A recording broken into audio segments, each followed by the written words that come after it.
मवियाच्या सरपंचांना 1 रुपया निधी मिळणार नाही। ज्यांना निधी पाहिजे त्यांनी प्रवेश करावा असं वक्तव्य मंत्री नितेश राणे यांनी काही दिवसांपूर्वीच केलं होतं। त्यालाच ठाकरे गटाचे माजी खासदार विनायक राऊत यांनी प्रत्युत्तर देत राणे पिता पुत्रांवर हल्लाबोल केलाय। सिंधुदुर्ग जिल्ह्यात टिल्लू मिल्लू पिल्लू आहेत असं म्हणत विनायक राऊतांनी राणेंवर जहरी टीका केली आहे।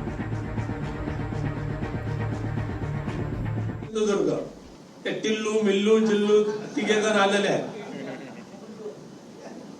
ना। एक कोंबडी चोर, एक बकरा चोर, एक गाढव चोर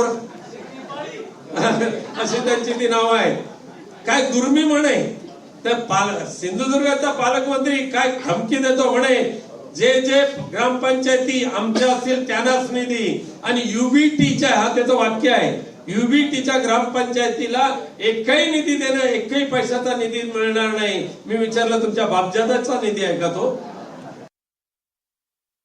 माजी खासदाराला मी सांगतो की त्याच्या मालकाचा 2.5 वर्षाचा महाविकास आघाडीचे सत्तेचा काळ जरा त्यांनी आठवावं। गजनी झाला असेल वयामुळे, तो थोडा आठवावं।